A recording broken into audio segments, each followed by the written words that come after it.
अर्थमंत्र्याला रस्त्यावर पळवून हाणला। नेपाळमध्ये सुरू असलेले तरुणांचे आंदोलन सरकारच्या हाताबाहेर गेला आहे। या आंदोलनाला हिंसक वळण मिळाले आहे। जाळपोळीच्या घटना घडत आहेत। आंदोलनाची तीव्रता यावरूनच लक्षात येईल की आंदोलनकर्त्यांनी संसद भवन आगीच्या हवाली केला आहे। या दरम्यान मंत्र्यांवर सतत हल्ले होत असल्याच्या बातम्या समोर येत आहेत। आंदोलनकर्त्यांनी नेपाळचे अर्थमंत्री विष्णुप्रसाद पौंडेल यांना काठमांडूत रस्त्यावर पळवून मारला आहे। नेपाळमधून आलेल्या व्हिडिओमध्ये अर्थमंत्री विष्णुप्रसाद काठमांडूमधील गल्लीत धावताना दिसत आहेत। या दरम्यान आंदोलनकर्त्यांनी त्यांना घेरलं होतं। या दरम्यान आंदोलनकर्ते त्यांचा पाठलाग करतात। या दरम्यान एक आंदोलनकर्ता त्यांना लाथ मारतो। लाथ लागल्यानंतर ते खाली पडतात आणि पुन्हा उठून धावू लागतात।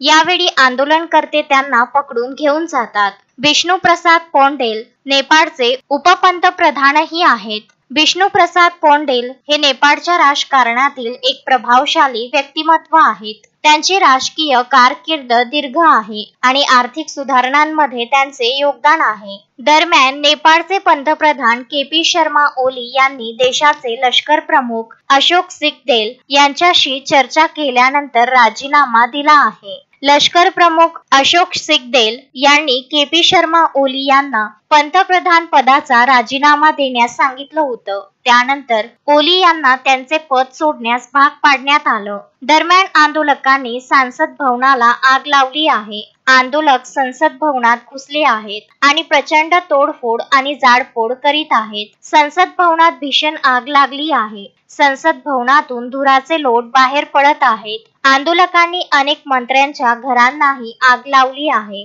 सिंहदरबार संपूर्ण आंदोलकांनी भरला आहे। नेपाळमध्ये सध्या तणावपूर्ण परिस्थिती आहे। पंतप्रधान के.पी. शर्मा ओली यांच्या राजीनाम्यानंतर नेपाळी सैन्य आता त्यांच्या निवासस्थानी मंत्र्यांना सुरक्षा पुरवण्यात व्यस्त आहेत। सैन्य हेलिकॉप्टरद्वारे मंत्र्यांना सुरक्षित ठिकाणी घेऊन जात आहे। खरं तर देशभरात अनेक ठिकाणी आंदोलकांनी जाळपोळ, हिंसाचार आणि लूटमार केली आहे। अनेक मंत्र्यांच्या घरावर हल्ले झाले आहेत आणि वरिष्ठ अधिकाऱ्यांना लक्ष्य करण्यात आले आहे। यानंतर लष्कराने परिस्थिती हाताळण्यास सुरुवात केली आहे।